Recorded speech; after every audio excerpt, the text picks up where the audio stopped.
Yeah. Huh? I know, right? We're back. It's We are back. amazing. We made it.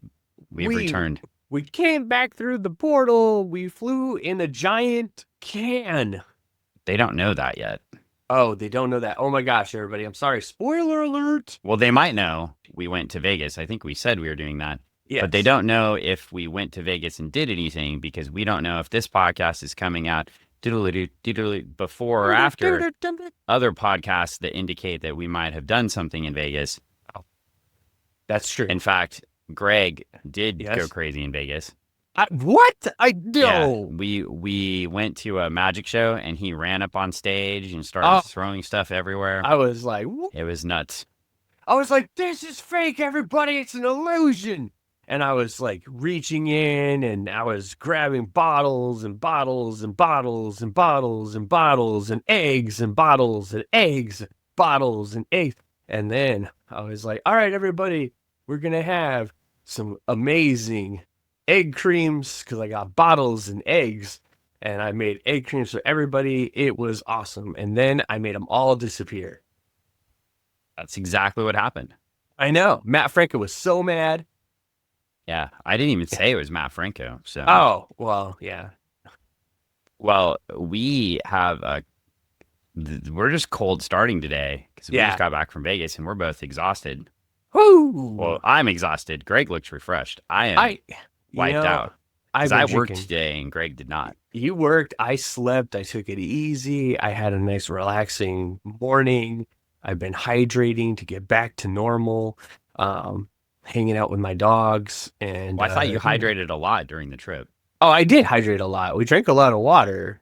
So, and other liquids. Oh, I didn't think you were hydrating with water. Oh, well, I mean, it felt what? You were hydrating. You were hydrating with like when you're on vacation, and vodka and gin and sugar water. Yeah, well, when you're on vacation, you drink a bunch of different fashions. things, and you try all these different things that you normally don't try. So I don't normally try all these different beverages and stuff like that. So why not, while you're on vacation, experience a couple different adult beverages and whatnot? So, And if you do go to Vegas, drink your water. Recommend drinking a lot of water. A lot. And there's some things we'll recommend in later episodes too that were fun places to go. Oh, for sure. I mean, you definitely should always do this one thing. If you're there, by all means, make sure you go to the Bellagio while everyone is out there looking for the fountain to go off. And then while you're not paying attention, it goes off and somebody says, "Oh, look, the fountain." And you turn and look, and it's already happened. Yeah, that's unfortunate for you. I know. It was I felt like Mr. Bean. Yeah. Well, it's also you went to the Aria and had this amazing French dinner. So that was whoo. Goodness gracious. Well, anyway, Booster Gold is not having a French dinner. No, he is not. He is unless that dinner involves maybe like the guillotine or something. He is the most wanted person in futuristic Gotham at the moment. Now, do you think he's wanted because we're not in Gotham, are we? Yeah. I thought we were in Metropolis. We're in Gotham. We're in Gotham. Yeah. That's where Batman Did you not read the book? Booster Gold lives in Metropolis. Why is he in Gotham? Dan. Well, we will be reading the book. I read. I don't like being correct. But it kind of looks like this is going to be one of the. It's going to be one of those moments in which Dan's going to be like, "Ah, damn it, Greg is right." Well, no, you probably are right. I'm just saying the history of the DC universe is must reading according to this comic book. Where did Booster Gold go to college? Empire State University. Yeah. No. With like Tank and Gotham University. Are you sure? I mean, yeah, I believe so. Because I thought he went with like, didn't he date Gwen Stacy at one point? Oh yeah. He went to Empire State University, dated Gwen Stacy. He With Spider Gwen in the future. it was what was weird about that though is he was really stuck on he was really Stuck stuck on on you. this he was really stuck on this girl named Mary Jane, and I think he was really stuck on Mary Jane. Yeah, that's what yeah, led to his life choices. it really did. I mean, and sadly for Booster, it wasn't legal at the time when he went back to 1970 something to go to college. But Well, the good news is yeah, that unlike Booster Gold, yes. we successfully gambled during our trip to Oh, Vegas. I know, right? Booster betting on football, not a good thing. Booster not Us making betting the on the money. Seahawks, a very good thing. A very good This thing. is going to come out after the Super Bowl, I think, too. So, just to be clear, that was the championship game we bet on. Yes. We could then be sad later, but we hope Oh, not to be. I really hope not to be. I mean, I really hope that they keep the momentum, and But they in the keep doing past, good. future, depending on when you hear this, but just know the Seahawks did us well. It did. They did. We did quite good. It was a bit of a nail biter game for Dan in that last quarter there. There was a lot of I was yelling. actually watching the game. I was paying attention. I was paying attention. We were visiting with Mr. Travis Webb of the Alex Rain Pain and Travis Webb, who's that? Travis Webb, of Starlight and Overcast. Has he been on the Comics. podcast before? He has been on the podcast. Should we call him? If you want to. I don't think this is a good week to call him. It's not. We a just good week hung to out call with him for We 3 just days. he'd be like, "Why are you calling me now?" But Travis wanted to show me all of the wonders of the virtual reality universe. Yeah. So we fell into a virtual reality hole. It was fun. I had a good time. You fell into a hole. Yeah. Yeah. It was like Is that kind of like falling into a pit? a pit of virtual reality. Yeah. We were in the virtual, and he brought me into the pit of virtual reality, and so now I'm gonna let everybody on this show in on a little secret. Greg What's did that? not watch Parks and Rec. I did not. Well, I know about the So pit. unlike most of you, he doesn't know anything about pits and stuff. I know all about the pit in which our I don't know what to call him, the guy who lived here that Chris Pratt. our friend, my friend wrestled in high school. There, yeah. Well, he is a Yeah, big Seahawks so- fan too. Yeah, he is. So he seems like a nice guy. Yeah, sure. You said, yeah, sure. I said, yeah, sure. Hasn't he Everett-ish? survived being fairly like politically neutral and just a kind of jolly guy? I mean, sure. And he doesn't Sure. really take a stand one way or the other. It doesn't seem. No, not at all. Not at all. I, not at all. Yeah, it doesn't seem that way. You know? Yeah. I like his ex-wife a lot better. Ow. Well, anyway, I mean, Also- she's another fine Washingtonian actress or actor. I mean, I'm sorry. Did I call Chris Pratt an actress? I guess I did. well, I don't know why we're hating on Chris Pratt today. I'm just not a fan. Wow. I mean, I mean, he's got one character. He plays it like- in everything. you like other comedians from Washington that just play the same character in every show. They were tight ends for the University of Washington, but you Oh. don't like other ones. Joel McHale. Now that stings a bit because he Oh, look. He's- Wait. he's been Pause, typecast. everyone. Jiu-Jitsu lawyer Paul is here. oh my gosh, He might even make an appearance. make an appearance. I hope so. Yeah. He said, he corrected me. I'm sorry. I spoke incorrectly. That's Kyotera Jiu-Jitsu lawyer Paul, who is now a Kyotera black belt, What? who you can train with You can. at Certified Martial Arts in University Place. Well- on Jackson/Bridgeport and 27th in Tacoma, Washington, where they have open mats on Sunday. They have competition training on Saturdays, and you could train with a Kyotera black belt. That is pretty awesome. You also, oh, what? There's more. Oh my yeah, you gosh. also could use Jiu-Jitsu lawyer Paul for legal services. Yeah, that too. Now, if you live in Las Vegas, we recommend that you call one of the million lawyers on billboards there Millions. because Paul does not practice in Nevada. No, but he does in California. So if He something does in happens, California, indeed. He has passed the bar in California. it's a and hop, in skip, and a Washington. jump. It's a hop, skip, and a jump from Las Vegas. Yeah, so if A you quick have drive. like an Quick drive. employment law need, if you just need a general practice lawyer like Greg does on a regular basis, It's true. Paul. I use Paul. Paul, wait, don't leave yet. We need to know the phone number to call because we don't know the phone number. Oh, the phone number to call Paul for the first time ever. We're going to get the phone number on the podcast because Paul is right here. Is 253 656 4475. You got that?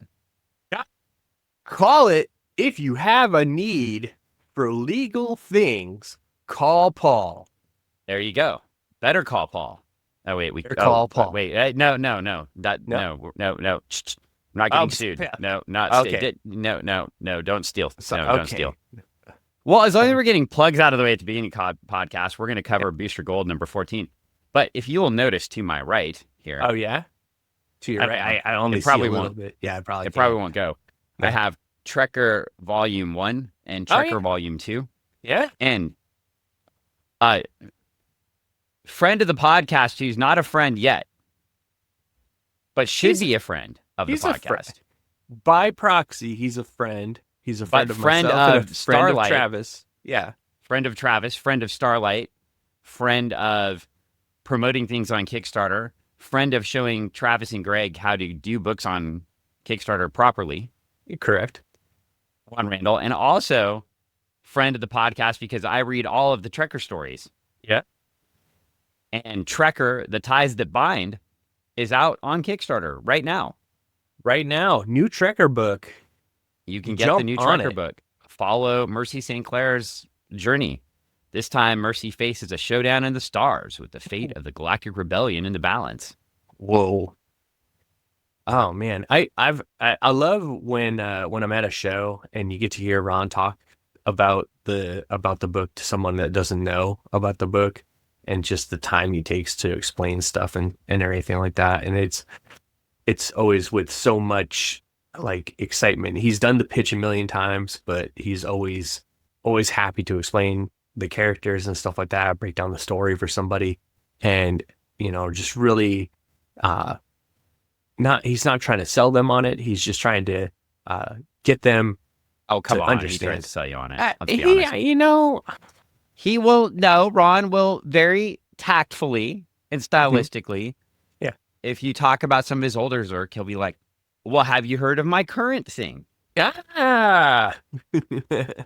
And this thing I do every day that's so wonderful and awesome.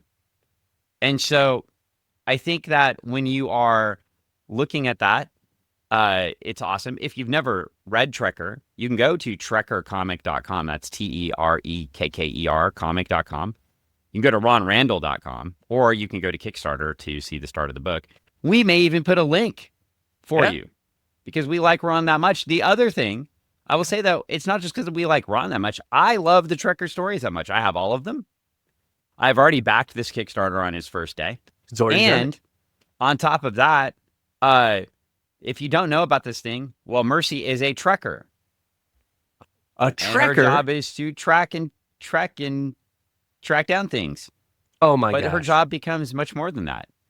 Uh-huh. And throughout her journey, she does all sorts of cool things. She meets the love of her life, which is nice. That's awesome. And she does that. And they do all sorts of different things. And I'm going to tell you, it's not what you expect and is what you expect all at the same time. Adventures in space with a love story to boot. There's nothing like fun adventures in space. That's true. There's So- no. I love. Yeah. It's so we will keep moving through. Yeah. It's very exciting. Yes. A lot of stuff going on around here right now. There is a lot of stuff, Dan, and that's good. That's what we like. We like having a lot of stuff going on, a lot of exciting new things. Yeah. So, that's there's a lot. Yeah. Are getting well. Hey, we'll do more plugs at the end, but that's so far seems like enough for the beginning of the podcast. Hey, you know what? You're doing pretty good. It's not 30 minutes in, and we're getting somewhere towards the book. Well, Booster Gold, number 14. If you were looking for trekkers, we have some on the cover, maybe. I mean, oh yeah, those guys. I don't know if they're trekkers or not. They kind of look, they look like, I don't know, not Lobos. They're not Lobos. Yeah, they are riding like Lobo cycles. Yeah. I mean, this looks okay. Let's see. When did Return of the Jedi come out? Okay. Yeah. If you had stormtroopers mixed up with Judge Dredd on a Lobo cycle. I wasn't thinking a Lobo cycle. I was thinking they're riding the cycles Oh, from oh, Return of the Jedi. yeah. Oh, yeah. 83. Speeder Yeah, bikes. yeah. This is speeder totally bike. a rip of the speeder bike. Yeah. Sky cycle. But it speeder is bike. Judge Yeah, Dredds. same. Yeah, there are a whole bunch Yeah. of Judge Dredds. They got a Judge Dredd. What do you look to think? them. We got Judge Tweedle, Yeah. Judge D, Judge Uh-huh. Dumb, Judge 70s porn stash, and then I can't really tell the other judges in the background. Oh, that the one in the far back is Judge Dookie Pants, and then you got Judge Dum Dum. Oh, you already had a Judge Dumb, but this one is Judge Dum Dum. Tweedledee and Dumb. Yes, we had those. And this is Judge Dumb and Dumber. Okay. Well, we also have a big symbol in the middle that says "Citizen Alert, Wanted, Booster Gold for crimes of treason and theft." Oh, one most wanted, that Booster Gold. Well, he is number one most wanted. I mean, Yeah. he has to be number one at something. He definitely hasn't been number one at anything else. He's finally done something to get everyone's attention. Everybody wants a piece of Booster Gold now, right? Yep. This is Everybody what he wants a wanted. piece of Booster Gold. Everybody wants some. Well, we Came think in. so. Yeah, because it's time. Booster's finally he's in the right time. Well, anyway, Booster Gold in a story called A Future Lost, as opposed to a future found, Yeah. or a future predicted, or a future loved. And we are in 2462 in Gotham City. Oh, what? In Gotham? Oh, wow. I thought he Oh, he was just- in Metropolis or like Well, no, he lives in Metropolis. That's all I said. I said he lives in Metropolis. That is a factual statement. yeah, but you didn't believe that I could be correct. I believed you could be correct. You're a very smart person. Very creative writer. Yeah. Thank you. Somebody I make me give writing advice while babies are crying for an entire 2.5-hour airplane flight. Oh, I don't know. People out there, I understand you have to travel with your children. I get it, but boy, oh boy, these children, they don't know what's going on. They don't know why their ears hurt. They don't know why the thing is shaking. You shouldn't try to just go to sleep yourself and leave your child to deal with whatever. Be better. I disagree. You should just not travel with children. Oh, well, that's also an option. I was thinking that to myself as well. Have those folks but come to you. have those folks come to you. Yeah. You have a small baby. Yeah. Don't So make if the baby. people want to see that small baby, they could come to you. Don't bring the baby on the airplane. Right? They could just come to you. It's also bad for babies' ears and stuff. And I'm not being judgy. We know people have to travel, They have to travel. but geez, you know. That child. It sounded like they were experiencing like the 7 rings of hell on the Yeah. airplane. In their It ears, was- probably mostly.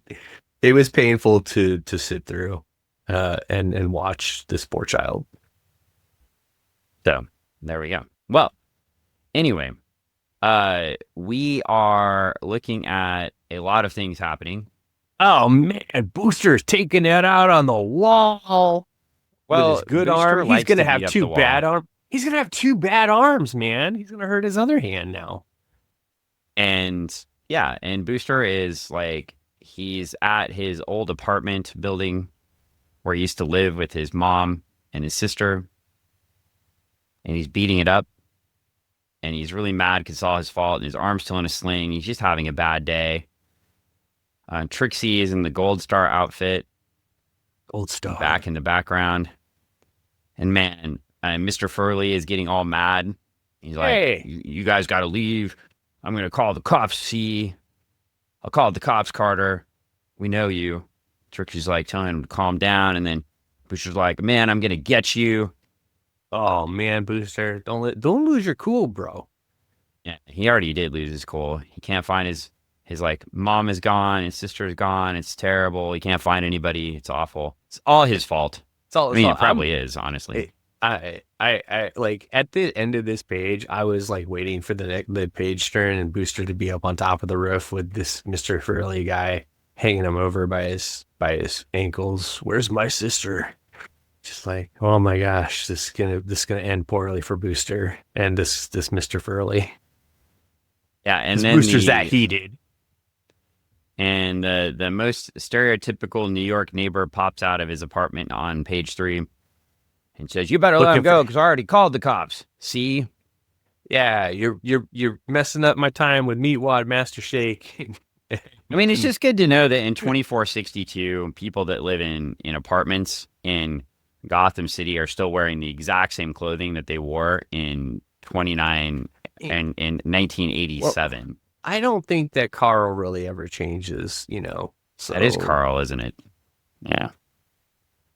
Boy, this Aqua Team Hunger Force has come up in the two most recent Booster Gold podcasts, and I'm so happy to see that. But that is Carl. We now know where his origin came from. He hung out right there in Booster Gold comics on page 3. He's just lifted right from here. 14. He was just lifted from this page. Right. Well, Booster is losing his head, and Trixie's like, "You got to go." And the sirens start coming, and they fly away. And Booster's like, "That nosy jerk called the police." And Trixie's like, "Why is that bad?" And Booster's like, "It's because I stole a time machine." I stole a time machine and other stuff. I'm kind of a bad guy, Trixie. Did some bad stuff. I'm a loner, Trixie. You should just leave me now. I know what the things that I've done, and they're not all good. I'm not the guy that you think I am. And Dan has a dog. And it turns out stealing a time machine in 2462 is just the same as launching a nuclear bomb in a church. Oh man, at least that's what Booster says. Well, I mean, the worst part is to think that actually probably happened at some point in Booster's timeline, to be able to equivalent those two things as being equally bad. If you have a scale and you're going to weigh one thing that is bad to another thing that's bad, then it must have happened at one point. Stealing time machine. Well, there must have been something that happened with time, because why would stealing a time machine be so bad? Well, I'm thinking about this, and I'm wondering if Booster's a Styx fan because he might have too much time on his hands. Wow. There you go. Huh? Or you could. He might just be a man. He might just be a man in the wilderness. Oh, he could be. A Tommy Shaw song you don't know. It is a Tommy Shaw song I don't know. If he didn't sing it there. Oh, why don't you? But show if you were a true Styx fan. If I was a true Styx fan, honestly, of the 2 albums that they did and plus the extra songs, it was like almost 2.5 albums worth of music at their concert. And I knew 70% of the music that was being played. What was the median age of the people attending the Styx concert? Ooh, boy. You, Travis, and I were definitely on the younger side of the scale. The median age probably being, I'd say probably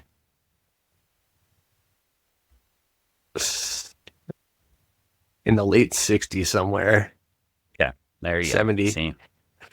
The nice couple behind us and the nice couple in front of us in line were definitely in their I would say 70s.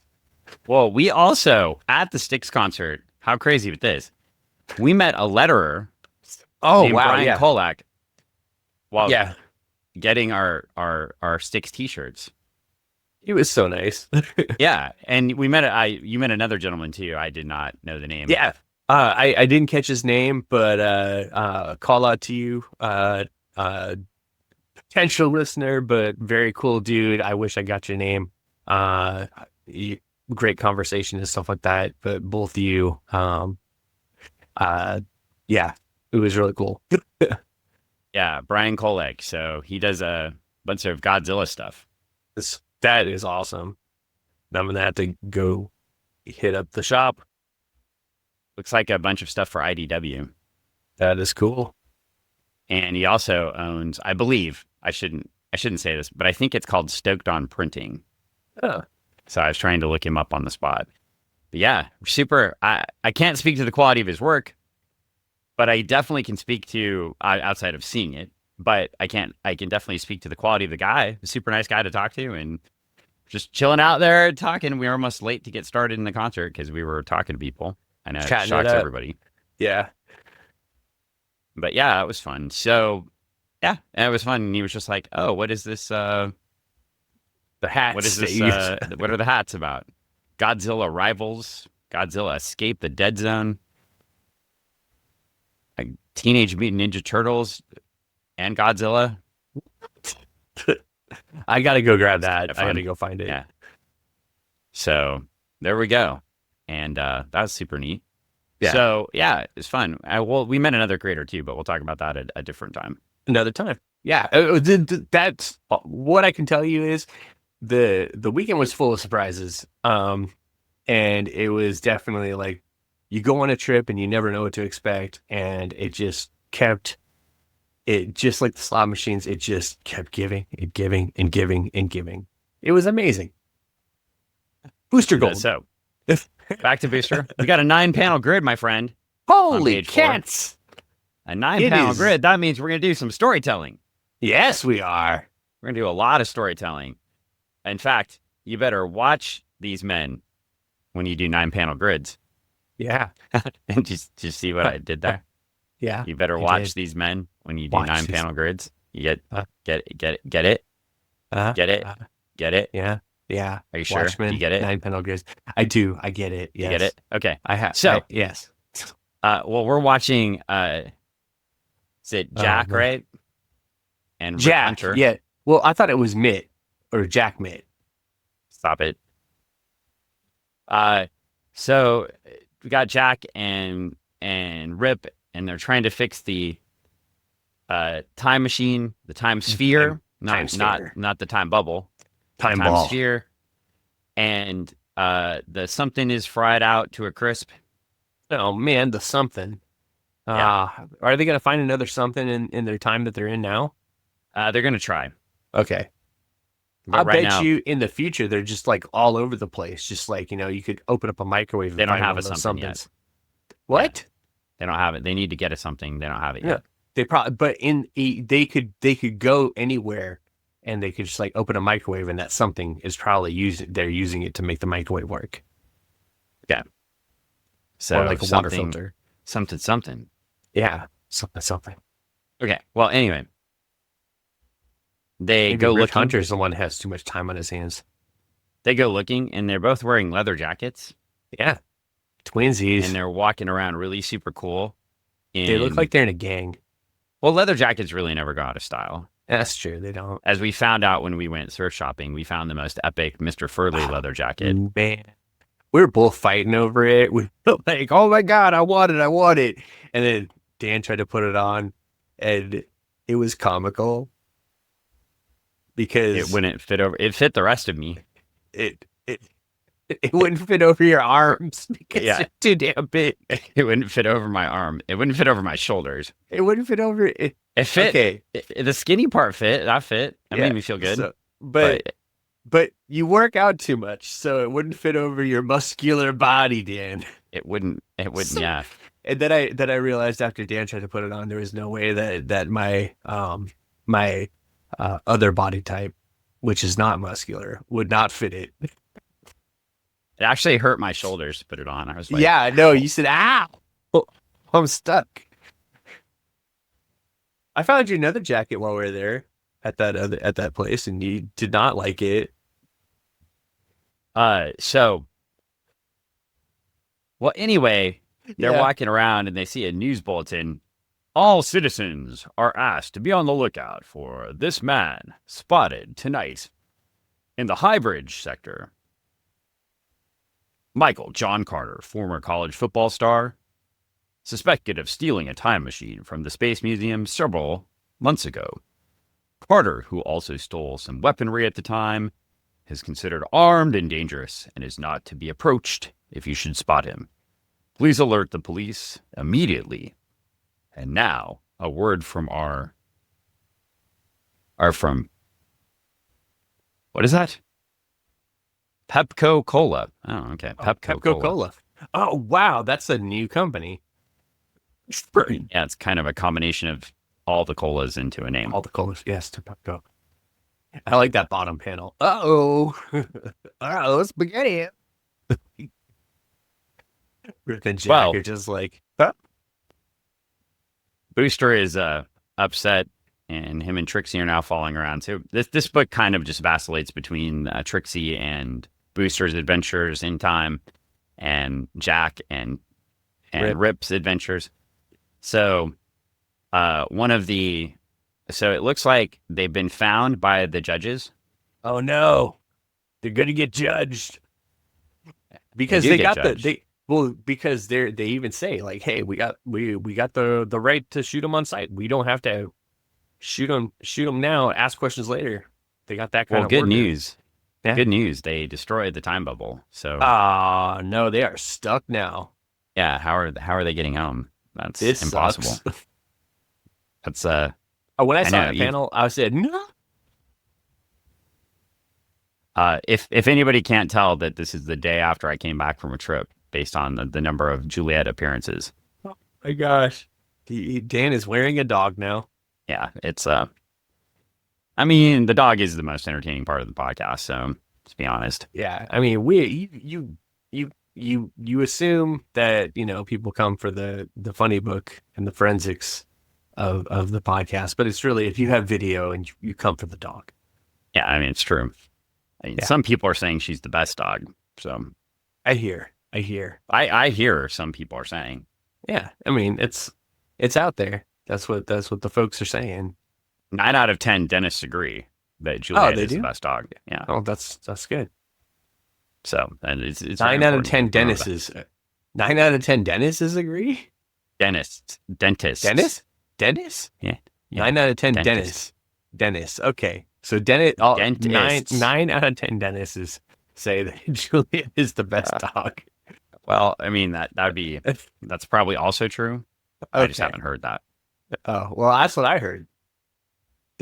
Well, the police are freaking out. They're like, the area is too confined. They wreck their speeders. We're going to get in trouble for blowing up some stuff. We got to get them to a more public space to kill them in the open. Yeah, Trixie uses her official Cosmic Boy wave the arms magnetic power. Whoa, yeah. The circles and destroys the thing. Good news. When Dan Jurgens has probably drawn Cosmic Boy using those powers, so he already has it down. Booster is punching people with his good arm. Yeah. They knock out the police. That seems like an effective strategy. Yeah. And then Jack, right after they leave, Rip and Jack show up. Oh, man. There's knocked out police there, and there's one blown up time bubble. Jack says, "That's it. We're done. Doomed. We're stuck here forever. Marooned in the 25th century." He goes, great movie title. Oh, yeah. And then Rip is like, there's worse places we could be stuck. Now, so far, just saying. Yeah. Who did you think would be the long-term character here? Rip Hunter Now, if you didn't know anything about DC Silver Age, right? So you're just Okay. reading this as Yeah. a kid. You don't know who this Rip Hunter guy is because there's been no reference to Rip Hunter and Yeah. the Time Masters or anything like Just that. a guy. Just Are a you dude. thinking Jack from Star Labs is going to become the long-term reoccurring character, or Rip Hunter is going to become the long-term reoccurring character, or none? Or you just think it's a story? They're here. I'm thinking, honestly, okay, I'm looking at this and I'm like, these are just two side characters. They're just doing some stuff. It's all about Booster. Okay. Well, we flipped the page. But then again, knowing what I know, these two You don't have get to know like what you know. oh, damn it. You don't get. So we flipped the page, and it says, "It was almost 20 years ago. They framed him, disgraced him, and then they blew him to bits. Now he's back, He's back and he wants and vengeance. he may be the most powerful human being on Earth. His name is Captain Atom, Captain. and he's not blue, and he doesn't have a giant penis flopping all over the page. But he is Captain Atom from the Charlton Action Heroes, Hey. just like Blue Beetle. Just like Blue Beetle. Yep, just like Blue Beetle. Just like the Blue Beetle. So Booster's taking off. Trixie's chasing him down wearing the suit. She says, "Oh, great, wonderful. I squeezed into this ridiculously tight outfit and dragged myself 500 years into the future to help you, and you won't even talk to me. Well, I realize you're in pain, mister, but you're not the only one. I want to see my friends and family again, and that's going to be mighty hard to do the way things are looking now." Oh no. Trixie's mad. Now, would you consider that a guilt trip or a statement? Oh, well, I mean,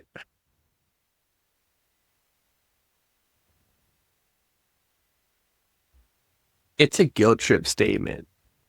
I mean, what would Mercy St. Clair say? Mercy would say guilt trip. Okay, guilt trip.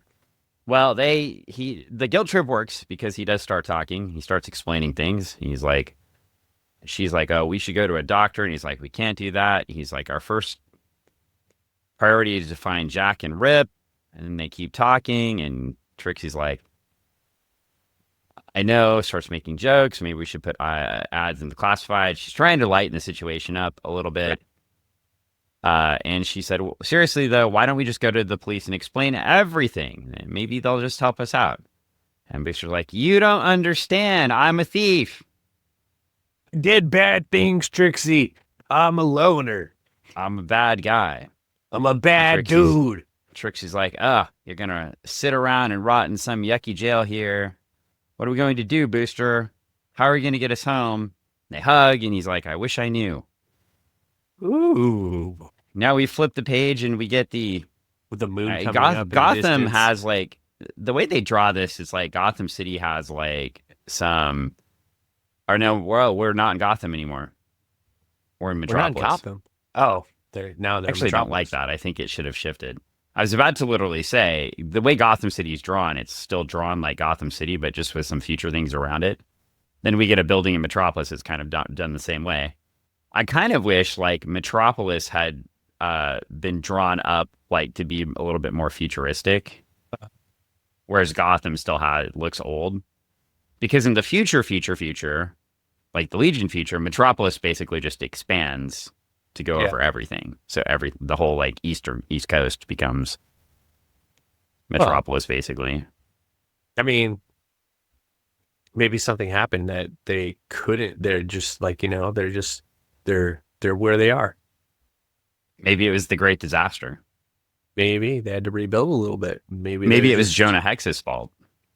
Could have been. Maybe a nuclear bomb went off in the church, and what? He wouldn't have said it if it didn't happen, Dan.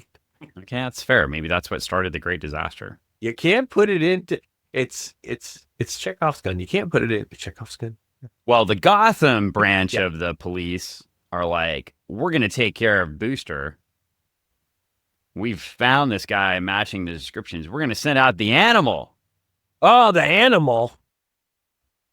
Man, not the animal. I Yeah. like him when he plays drums, he's really good.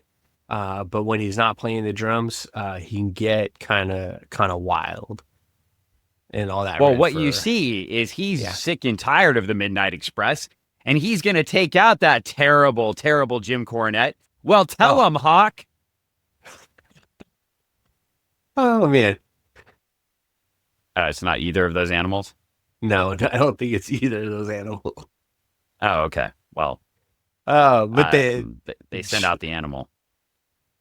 he kind of looks like George the animal a little bit. That wasn't George the Animal Steel. Oh, it wasn't? That was Road Warrior Animal. Why would Oh, George the oh. Animal Steel be talking to Hawk? I don't know.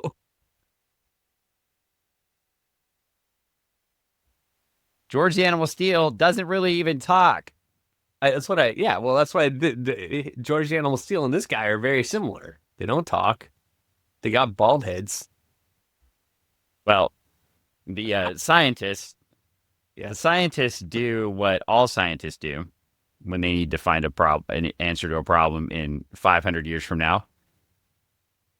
They grab a tablet and they start looking up research. Right. Yeah. No, they No? go Oh. to the Gotham University Library Yeah, of course. that has books, As books. and they find a librarian Yeah. who And she looks like she is, went to the Styx concert.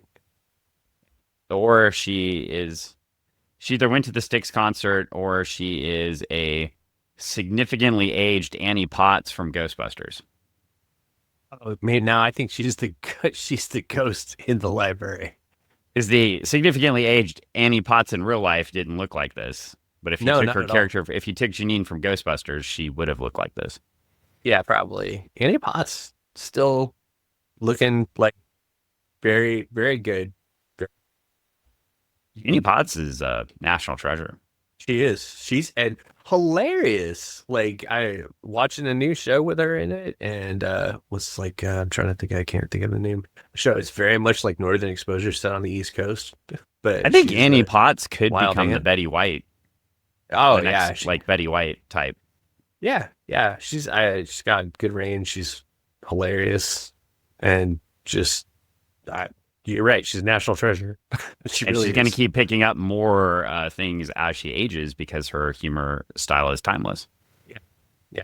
And that's a great spot to be in. Well, Jack and Jack and Jack and Jack and what's Rip. wrong? Jack and Rip Jack and Rip. find Jack and Dan. Jack Jack. and Rip find a terminal to access LexisNexis. Oh yeah. They're getting into LexisNexis there. They're asking it all the questions to get all the answers. You know, if people didn't do debate or go to a library in the like early 1990s, they have no idea what we're talking about. They're like, "What are you talking about?" Lawyers Lexus out is not a there, yeah. lawyers out there, please explain like Westlaw and LexisNexis to everybody so we don't have to. We can explain that when we went to the library, Oh, we didn't have LexisNexis at our community college. So we had to go get discs. We had to wait for them to be sent to the library, and they came monthly. And then we had to put them in and hunt for them. It was very exciting. I very much liked going to other schools and getting access to LexisNexis or getting a password from somebody yeah. if I could pull that off. It was it was like the way we found news and stuff before Yeah. you had access to, say, the internet and Yeah. all of the internet. Or And the it was very internet neat. as it is today. And I do like the Because concept here that in the 30th century they don't need this stuff, but in this century, based on this comic book story, they still need like these large terminals to access things. It's just kind of interesting. And Jack goes to access their records on time travel, and they're like, "Uh-oh, federal access only." can't get in. Denied.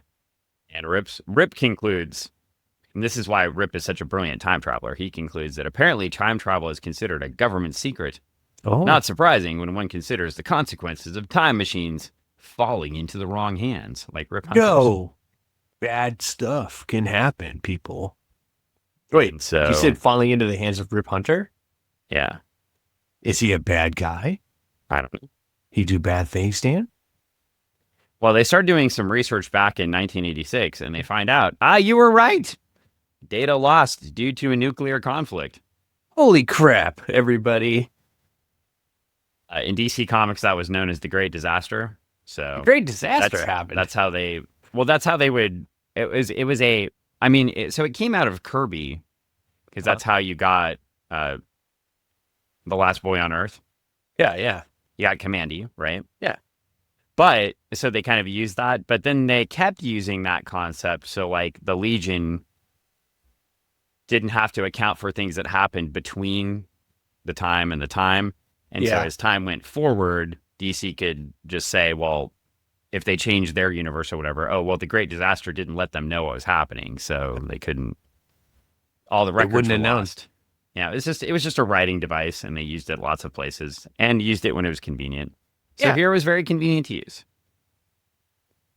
But that does explain some things too, because Rip's like answers the question I've had about the buildings. Nuclear conflict. They probably had to spend years rebuilding. That's why they're not more advanced here. Okay. So we've got some advancements, but we don't have some other advancements. Somebody put too much popcorn in the microwave again. And Booster's still just whining about everything he did wrong.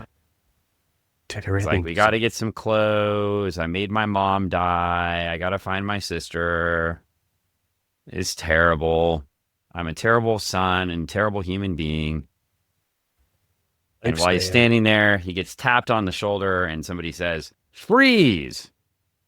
Uh-oh. And now, is it just me or does the animal look like Tharok, except he doesn't have the half robot body? Yeah, kinda. Yeah. A little bit. I mean, it's basically the same outfit, except it's purple and green instead of yellow, right? And Yeah. I can see he that. has the same angry, evil villain face. Yeah. Well, Animal is being told what to do by the police captain, and he just goes after Booster. He grabs him. And now Trixie's like, uh-oh, it's up to me to do something. I've got to solve the problem. And she uses her magnetic powers to, like, push Animal back. They start to get the upper hand on him. And he hits Trixie with something. Yeah. And that freaks Booster off. Freaks Booster out. Out. It freaks him off, man. It gets him. He's in a dance competition, and it's like a freak. Wait, no, what? Well, we that flip was the two different page, things. and we get the Doomsday Book. Mystery so strange it takes the greatest detective of all time to solve it. It looks like we have a Detective Comics 50th anniversary story, number 572. You're getting all the detectives in there. Mike W. Barr doing some stuff in it. Looks like there's some Carmen Infantino art in this book. Alan Davis is doing stuff in this. It looks like in this book, you're going to get Batman and Robin. Yeah. Maybe some Sherlock Holmes. Uh-huh. And the best detective of them all, the man whose nose twitches when he smells a mystery. Uh-huh. The one and the only elongated man, Ralph Dibny. Oh, my goodness. Who belongs in a Batman book more than elongated man? I don't know. I can't think of anybody. Yeah, no. It's good stuff. Your nose twitching? There's no mysteries around you. No mysteries around me.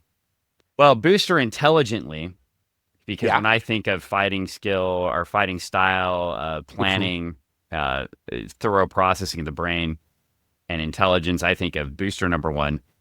Reacts to Trixie and just flies straight into Animal, and Animal immediately grabs him and starts choking him out. That leaves Trixie to wake up and start using her magnetic powers. She accidentally blows up the entire boat they're on. No. It's not necessarily the best thing, but it knocks out Animal, and he doesn't die because we have to make sure that you don't kill people on accident. So they get Animal out of the water. Yeah. Booster seems to be okay. The police are like, is this some kind of trick? Jump on her while we have the chance. And the captain's like, hold it, Farrell. Give her a minute or two so she can pull the guy out of the water. All right, now that she's done that, all right, we'll get her. And Booster's like, oh, sure, run away. I may be a jerk sometimes, but I'm not a total sludge. We're in this together. Yeah. And so now they have been arrested. So ID confirmed. Michael John Carter. I messed it up. Yeah. And we get Jane Doe. Go Jane. Jane Doe's last appearance was in Galaxy Quest. Oh, yeah. As a new member of the crew, as you'll recall. Oh, yeah. At the end. Yeah. So that was, that sounds good. Totally. She was dating Fred Chen, correct? Yes. Yeah. Yeah. Tech Sergeant Chen. Tech Sergeant Chen. Yeah. And so off that appearance from Galaxy Quest, we have Jane Doe here. They seem to be a little bit of a different vibe, though. Maybe Jane's changed a lot. She doesn't seem to have tentacles coming out for her backside or anything like that. No. That's what we should do. We should have a Galaxy Quest viewing party one night. Yeah. Good show. What? Good You're movie. backing off. You're like, it's good. It's fine. I said good. Good And idea. the lead is now an asshole, but everybody else in the movie is awesome. Yeah. So we get back and they're interrogating them. And she's like, we'll tell you everything, Trixie is, but you got to give Booster some medical attention. Trixie's getting stuff done, and then the police captain's like, he doesn't get so much as a Band-Aid until I've had a crack at him. Oh. The other police guy says, Broderick, this case is under local jurisdiction. Rah, rah, rah, rah. He's like, no, it's not. It's under federal jurisdiction. And after all, if you're a federal officer, you have absolute immunity and power to do anything you want. I mean, I don't want to talk about that. Yeah, no. But I mean, right he does now. kind of go down that path. He kind of does go down that path. Yeah. And so anyway, then he starts beating up Booster. Not so Give me the good. answers. We flip the page and we find out the world's mightiest mortal is just a kid at heart. Oh. From Legends, remember that? We were talking about that miniseries. We were. From Legends to the all-new Justice League, now in his own 4-part miniseries by Roy, the creator of Wolverine, Thomas, and Dan Thomas. Remember Roy Thomas, the creator of Wolverine? Yeah. Because he edited the books?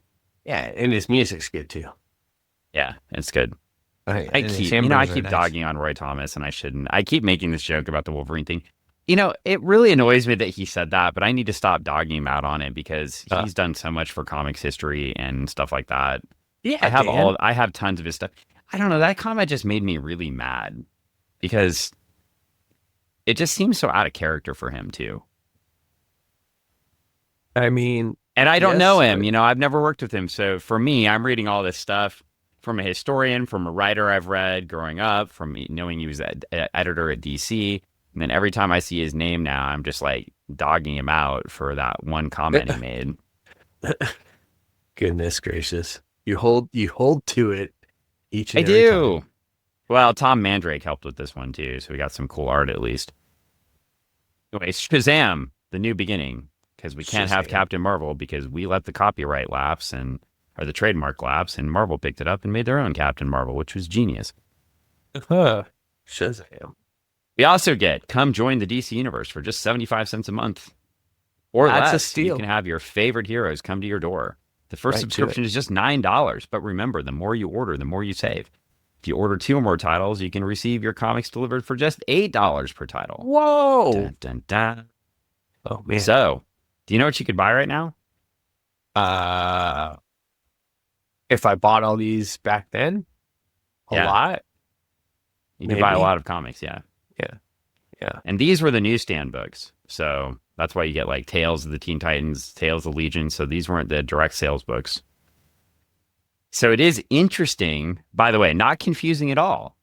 If you're a little kid picking up these books, you can order Tales of the Teen Titans delivered straight to your door, or Tales of Legion of Superheroes off this list, but you had to get on a different list to order their actual monthly book with the new stories. Man, That's not confusing, right? not at all.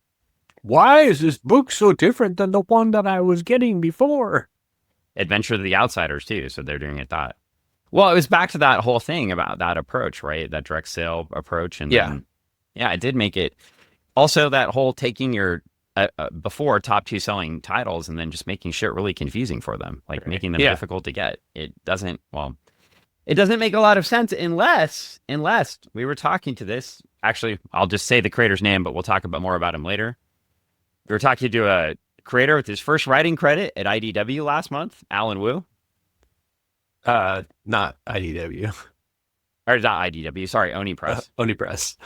Yeah. You're IDW was Brian's work. Yeah. Brian's work, yes. Yeah. Oni Press, yes. He's we were talking with him about some old comics because Alan picked up comics a little bit later. But we were talking about, how Teen Titans, and of course Travis had to chime in because he had a debate with somebody once about Teen Titans, but how Teen Titans Back Again and Legion were the best-selling books and this whole direct thing. Mm-hmm.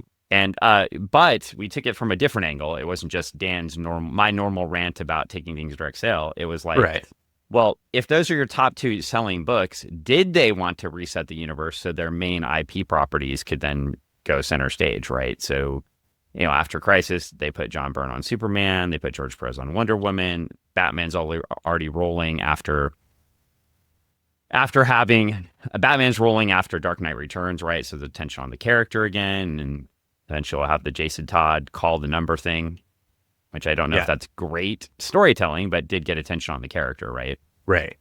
And so, was it smart of them? Hey, it's great that these other 2 books are popular, but was it the best thing for DC's long-term business to have Teen Titans and Legion of Superheroes being your top-selling books, or was it in their best interest to have their big 3 IPs be their best-selling books?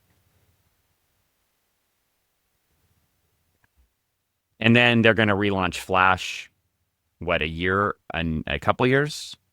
Well, Wally's already out. Have they already relaunched Flash? It was around 87, I think. And then they relaunched Green Lantern in 90? 91? Yeah. And so, they do the Emerald Dawn thing, and then they do the series relaunch, right? So, they are going kind of after these big IPs kind of one at a time and getting them back out there. Moving them forward. Yeah, and then they took the risk with the other 2. And so, it probably does make more of a sense to take the risk with those other IPs than it does your big ones, and obviously long term. But it's still it hurts as a little kid fan because I was trying to read my favorite thing. You're like, why can't I read it all?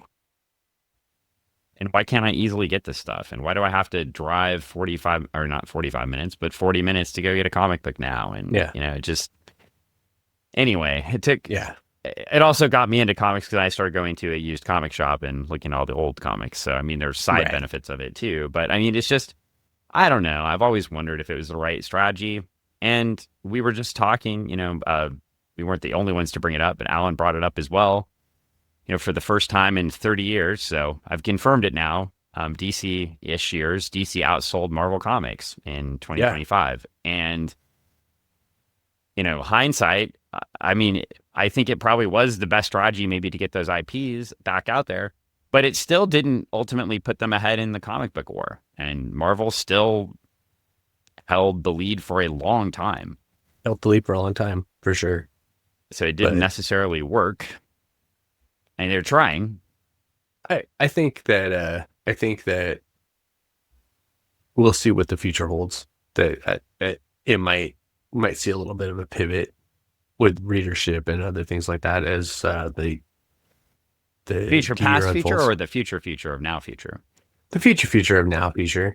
Just seeing what happens the next year or two with I'm under no illusion that DC is going to hold the long-term lead here in the comics war. I think this may be a blip, but the thing that they are putting out, they did it. They put out instead of trying to strengthen the old IPs, they put out Mhm. I mean, Marvel did it a long time ago, but Yeah. they did the absolute universe, generated a lot of interest, and telling these stories in a different way, Yeah.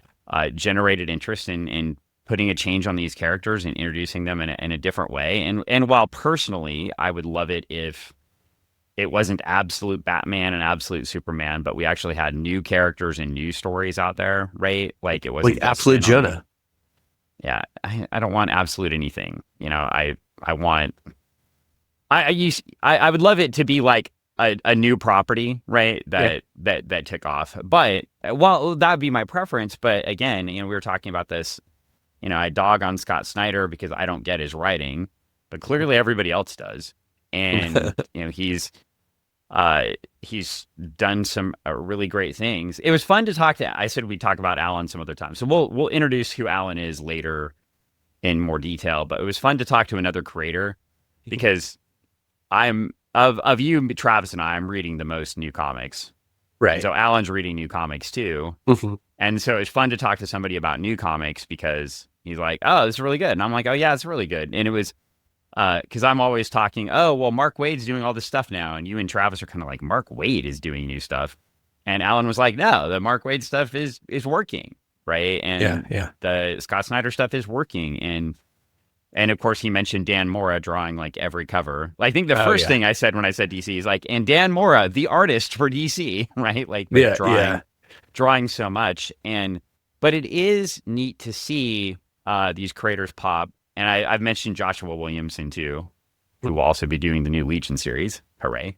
But deserves a lot of credit for creating these universes. And of course, there's a lot of other creators too that do. Mhm. But those three seem to have powered a lot of the sales run Oh, as for far as the sure. writing side of it is concerned. And then Dan Yeah. Mora has powered a lot of the art side, a lot. And, good for them. It's good. And honestly, coming out too of maybe one of their biggest failed experiments of Bendis is back, Bendis is here, doing the literal Jack Kirby write up for Brian Michael Bendis. I mean, they literally replicated the Kirby is coming ads and did Bendis is coming, right? When they hired Yeah. him. And that was an abject business failure. I can get into whether it's a creative failure or not. I can say for the Legion of Superheroes, it was a creative failure. I don't think I agree with that for everything he did at DC necessarily. But with all that, fanfare and it was we're going to bring over this Marvel person and we're going to get Marvel, right? And Yeah. it turns out a couple of the creators that they've kept mostly in-house, right? Scott Are the Snyder, drivers. Joshua Williamson, Yeah. and then bringing back Mark Waid, who obviously has done a lot of Marvel. But when people think of Mark Waid, he broke in with DC. Yeah. Flash, obviously Kingdom Come. You think of Mark Waid as a DC guy, even Yeah. though his Fantastic Four run was great, and there's lots of other things. Mark Waid's done a lot in the industry, Yeah. but you either think of him as an independent creator, right, or a DC guy, right? I don't think most people think Mark Waid, Marvel guy. I think of him as an Archie guy. It's an Archie guy. Yeah, it's true. Shit. That's also good. Well, that's what I meant. He's done a lot. Yeah. So I guess I don't know that we label Mark Waid. See, I do because he did so much with DC early on. Yeah. And he did editing for them, and he knows those characters, right? And he did Legion, he did Flash, he did a lot of different things for DC early. So it's full circle, right? So he comes back. So it's like you have their in-house folks building these great stories, Right. back with another creator who comes back into the fold, right? But Mhm. loves the DC IPs. And, they build this really cool storytelling and really interesting. And we'll see how it ends up. I mean, we're starting to wrap up this all-in storyline. They're starting to try to figure out what's happening with Darkseid. They're doing this whole DC KO thing, which is all right, but I'm loving it because the Legion is back. But it's an interesting time, and we're back here with these comics here that we're in right now, Mhm. and DC's getting their ass kicked, right? I mean, just At this getting time, yeah. destroyed by Marvel In the 80s. and In the 80s, in for sure. 1987.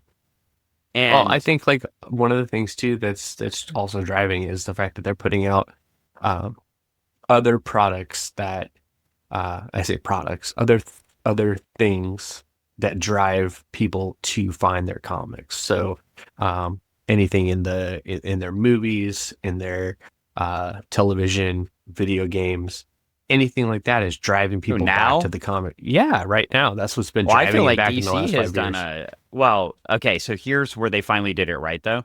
DC was awful about getting the movies to align with the comics. Yeah. I'm not saying they're aligning with the comics. I'm just saying they're putting out stuff that's getting people interested Oh, to now, go now they back are. in the last 5 years. Uh, I would say in the last year. well, it doesn't matter if you think they're good or bad. I'm just saying that, and I'm saying that directly to you. I'm saying that they have things out there that are getting people interested and getting people to want to go read those things. Yeah, So it doesn't necessarily matter if it's good or bad. I'm just saying, and that's an opinion that there's things out there that people are watching or playing, and they're saying, "Oh, I wonder if this book is something I'd like to pick up. I just played Gotham Knights, or I just played Lego Batman, or Justice League, or something like that, or I just watched this really great animated movie that was all about this, and yeah. or I watched the live action new Superman, and now I'm Well, interested in that's what I was Supergirl. gonna say. It was the Superman marketing was Yeah, spot on. Was but spot yeah, on, aligned with also featuring Superman in the universe, right? but it Like makes they them did a want, good job doing yeah. them both at the same time. And I think like when we talk about like in the past, like past episode, we talked about superheroes with supporting cast being there for a solo superhero or a superhero that has support. I think in that movie specifically, he had such a great support cast, uh, both in his regular life and then in the superhero life as well. And it made people want to read those other books, like pick up a Hot Girl book, pick up, uh, you know, anything else. They're just like, oh wow, I got to find out more about this character. So, you know, Yeah. One, and that's the reason I started arguing with you about it was because I felt like a lot of times their marketing didn't align with the comics well and didn't actually end up promoting them. Because, a movie would come out and the movie was, I think, in the Snyderverse a lot of the time too. The movies were so far away from what the comics were doing or from the heart of the characters that they didn't align, right? And so I wasn't the way I would agree with you in the way you were thinking, like it's more of the cartoons lately in the video games. I was thinking about like the last group of movies when I had that visceral reaction because I was like, the last group of movies did fuck all to some comics. it, And I would argue but they were almost negative because they had so much bad buzz with them. They were actually turning people away from the I don't characters, know. I right? mean, you watch any of the movies, like if you watch Birds of Prey or something like that, even though it's not relatively like it's uh, I shouldn't say Birds of Prey, but like you watch any of those movies and they're like, You're proving the point. no, well, no, I'm not saying it's bad. I'm not saying that it doesn't necessarily it doesn't correlate with the comics, but because it doesn't. But point is, it draws people in to go check out those things, and it gives them that, oh, maybe I should go check it out. I like this, Yeah. or I didn't. Uh, same thing with any of those other movies that came in the last 5 years. I mean, I talked to a number of different people that had no interest in comics at all that watched a movie and they liked a character from that movie. They might not have liked the whole movie, but they liked a character, and then they went Yeah. and found that book. So you can totally hate a movie, but you might find a character you want to know more about. You know, so I mean that's the point I'm making. They might not have hit the home run out with every movie in the last 5 years, but they're making things that drew people in and made them want to go find other things. And that's what's gotten them to the point where they are today. Though on the other side of the argument, the absolute books were driving a lot of the sales. Yeah. And the Absolute books had nothing to do with the marketing blitz at all. Yeah. Right? That was like an organic reader, really Right. reader driven, like, let's go grab these things. And the two things both had to happen for the sales thing to happen, right? Mhm. Like the Summer of Superman stuff, bringing back Mark Waid to Superman, like rebuild Joshua Williamson's great writing, them rebuilding that universe. They brought Dan Slott over to do a Superman book, which is a big get. So you're drawing in, you're getting uh creators that fans love, right, and bringing them in, but then the Absolute books really drove those sales too. So they had that combination, that everything kind of moved together for them. To your point though about it not being if there it's an organic thing, it is organic. But say you're a person that just watched a movie, you come into a shop, you pick up a book that's related to the movie that you're excited about, and someone at the shop notices that you're picking up a DC book, and this new Absolute book is out, and they make a suggestion, hey, if you're picking up this book, these other books are also new and they're not the same, but it might be interesting to you. So you might pick up one and check it out. So it is kind of organic, but it's also in a sense like if you never had watched that movie, you never wanted to come in and pick up that book. You never would have gone to the shop and you never would have been suggested the other book to pick up with the book you're picking up. So, I mean, it's a, it, there's a cause and effect to the thing, right? And it didn't all happen in one year. It happened over a series of time. Yeah. No, that's fair. And no, it's absolutely fair. And, I kind of think of it as like, I don't know. Yeah, and you're probably, I can't argue with your point. I've just had such a negative, in my mind, response to I know, the because way you have, DC has done well, yeah, because I it, want it to be good, and when it's yeah. bad, then it makes me sad. And I mean, not every movie out there can be the Blue Beetle for you, Dan. I know it God, can't be that, and you can't be excited about it. now I'm just cussing. Like, yeah, Uh, it's But how yeah. many people got excited about because they saw the marketing and then went out and actually bought the Well, good based book? on based on the crossover to the comics, absolutely no one. But went back and bought the good book. No one. No one? Okay. But yeah. Really? But Okay. but it has happened with other books, yes. I'm imagining people decided that they wanted to go check out where the source material came from. Jaime came from.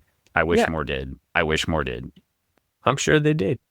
I wish, yeah, genuinely, me, you know how much I love the character. I wish more Yeah. did. I mean, That's one of the ones that depresses me the most because I'm like, that is a character that yeah, he's a great should be character. headlining. And I mean, honestly, I had a good time watching the movie. So, Yeah, and we're talking about that sales strategy. So let's go back to the 80s because I pulled up the numbers from Comicron. We're talking about that relaunch strategy. So January 86, top selling book, X Factor number 4 at 56,000 units. X Factor number 5, and this is only from Capital City, so it's not all. That's only from direct sale distribution. I want to be very clear. So it's not all the books because that's where we can get the numbers, right? So this is from Capital City distribution, was a precursor to Diamond for people that don't know. So, yeah. Capital City selling to shops. This is what the shops were grabbing. So there's a bias there too. But X Factor January 86, X Factor 4, February 86, X Factor 5. March of 86, Uncanny 207, April 86, Uncanny 208. These are the number one books of the month.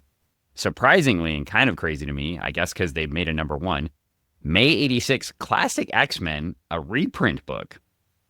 Number one is the top selling book. Yeah. And then June of 86, so maybe DC strategy was correct here.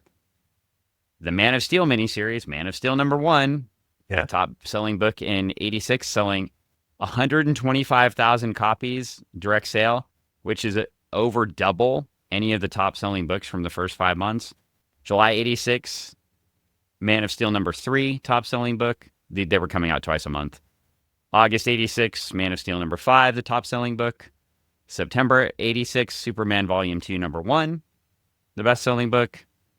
But then to argue back and to see if the strategy succeeded with putting Byrne there. Okay. Superman #1, 91,000 copies. Man of Steel #5, 81,000 copies. October 86, the best-selling book, Superman Volume 2, #2, 59,000 copies. So by the second issue of Superman in Byrne's run, it dropped in half. And then November of 86, we're back to Uncanny X-Men at 58,400 copies being the top-selling book, 215, and Uncanny 216. So they did build the momentum for a second, but I would argue, in my humble opinion, based off mediocre storytelling, they weren't able to capture, right? Yeah. And that's unfortunate. And also, and I mean, it pains me to say this, but we read the Wonder Woman's too, the Wonder Woman issues the next year. And yeah, I'm sure those caught the press art's beautiful, but the story is...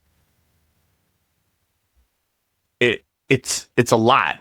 It's a lot to take in.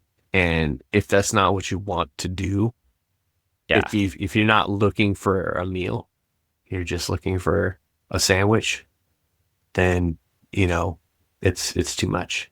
And I pulled up the 1987 numbers for both Diamond and Capital City, our top selling books. Excellent. For Diamond, it only has from June, because that's when Diamond was starting out. It's all Uncanny is the top selling book every month. Yeah. For Capital City, Uncanny, Punisher, Uncanny, Amazing, Spider-Man. Wow. Uncanny. So Wonder Woman's not up there. None of the other relaunches are up there. So it is back to just dominance by Marvel at the top. And I think that's also like there's got to be like a testament to like what people were ordering or being told to order at the time, because like when you hit the newsstand or you hit the spinner rack and whatnot back then, I mean, it was just chock full of X-Men books. Oh, it's because it's a best-selling book. And so if it's the best-selling book, you got to buy it. You got to buy 8 copies of this, and a couple of those and a couple of these, and forget the rest of those things because nobody cares. And the only thing that dented the top #1 was the wedding, the Spider-Man wedding. Spider-Man wedding, yeah, the annual 21. Oh, so they mentioned Watchmen getting up there for the trade. Yeah. So and it said September 87 Watchmen trade debuted at $14.95. It did not make the top 100 for units, but it was the #2 dollar producer in September. So it didn't sell as many, but because it was selling for $14.95, so I was so netted a lot of money. Yeah, to go in and buy that with my own money. Yeah, and then so obviously, but again, not part of that grander DC strategy either of getting the big IPs off the ground. Like Watchmen was not the big IP book. No. And because of Watchmen and obviously those books, we get the Vertigo imprint later. But again, thinking about, we were talking specifically about this strategy, right? Of like kind of jettisoning these other books to the sideline and going back to your core IP, going back to Superman, Wonder Woman, Batman. And it didn't work. And I think there's a lot of reasons it didn't work. And again, too, I trash the Byrne stuff. I've got the Byrne stuff right here, right? Like, it's not the worst thing ever. I'm still mad about the Legion thing, but it just didn't deliver in the way that was going to... that you wanted it to. Yeah. Well, we've had 2 more issues of this, or 2 more pages here of this book. Oh, yeah. So I got distracted by the sales page and the ads, which we do on this show, by the way. Well, no, hopefully too. Hopefully, I mean, I genuinely hope that when we're going through these books and we hit one of these ads and we go on a tangent, it helps you understand the place and time for these books too and what's going on. So we flip the page and we find out that Rip and Jack go do their time research. They go out to buy some parts. Then they try to get a hotel room, and Yeah. the guy doesn't want their or they're trying to get some money to get some parts. They end up selling one of their vintage leather jackets. So just like you were in Vegas looking around Yeah. this weekend, Yeah. they're selling their 500-year-old leather jacket Yeah. for parts. And what we find out is what they're not trying to get parts for the time bobble, but they are trying to get parts to fix Skeets. And they get Skeets up on a monitor so they can talk to him. Well, that's good. 'Cause that's But important. the minute Uh-oh. they do that, there's a knock on the door.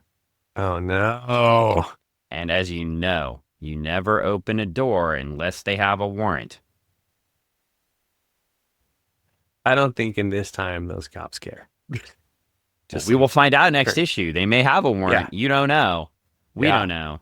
But friends, if I could just say, I think I got Yes. mad when we did with Travis, but I'm going to say this very calmly. It is a tough time. Yes. There's not a lot. It feels like a lot of stuff is outside of your control, but there are a couple things in your control. Number one, do not speak to them.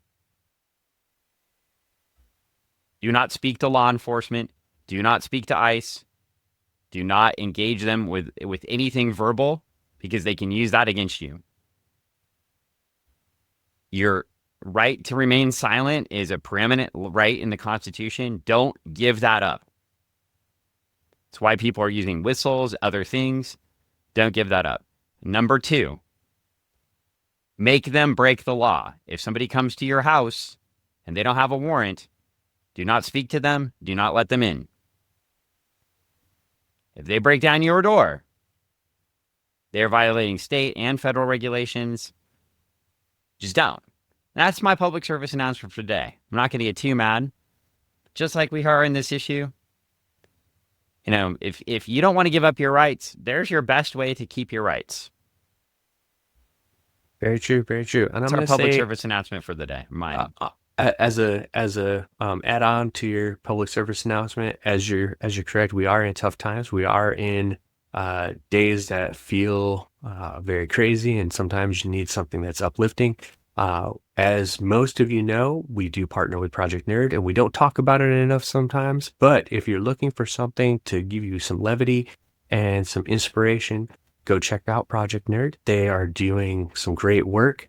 Iggy and the team over there are doing some things to help us all through these times right now, with a lot of emotional, uplifting Funny. post and funny, and also doing some stuff with just basically emotional and helpful well-being items and stuff like that out there. So go check them out.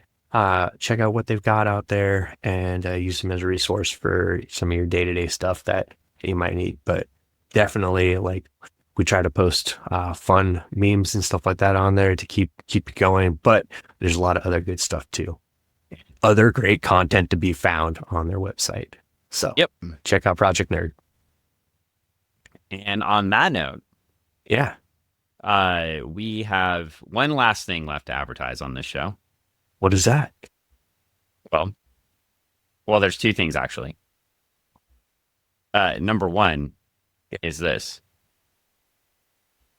It's not an advertisement at all, Oh, okay. but it's an insight. A what? An insight? Well, remember how Barbara Randall / Barbara Kiesel is the editor now? Correct? Well, if we go to the Gold Exchange, Uh-huh. Oh, the Gold Exchange. dear Barbara, okay, here we go. The Oh, art straight up, excellent. right to her. The story fantastic. The cover classic. The Legion terrific. The action awesome. Booster Gold really neat. Booster Gold pain in the neck. And spoiled rotten. I'm sorry, but I can't stand Booster, the man, anymore. However, I'll continue to buy it for all the reasons above. But please, that kid has a major attitude problem. Have somebody straighten him out. Sorry for the criticism. That's Andy Sved from 455 North Kikia Drive, Los Angeles, California 90048. The response is, nah, don't be sorry for the criticism, Andy. I like to hear the bad stuff as well as the good. And is Booster getting to be too much? Yeah, I wouldn't want to know the guy. But that isn't the point. My goal is to give the readers an entertaining book that's worth 75 cents. You shall out for it. Reading about a hero who isn't a prince can be just as much fun as reading about a hero who has stainless steel morals. Maybe even more so. I love them just taking a shot. I had to read you that one because they were taking a shot right at what we were just talking about. Right. Going, if you're just reading the two big IPs. Well, anyway, we get to find out next. We do have one more thing to plug, but we are going to get next issue. We get to find out. And hey, they even advertised the new Electric Warrior series. So very cool. But there is one more thing to advertise here on this podcast before we go. Are you aware that your co-author of Starlight, Travis Webb, has a Kickstarter advertised? Really? Yeah, and that someday that Kickstarter is going to launch. Someday. I actually we talked about that over the weekend. And so we'll keep posting the thing. Yeah. So you can follow it. And someday, but we don't know when, but someday. We don't. Someday. It will launch. Yes, it will. And do you know the title of that project? Why don't you tell me, Dan? I will tell you the title of that project. It is an amazing project.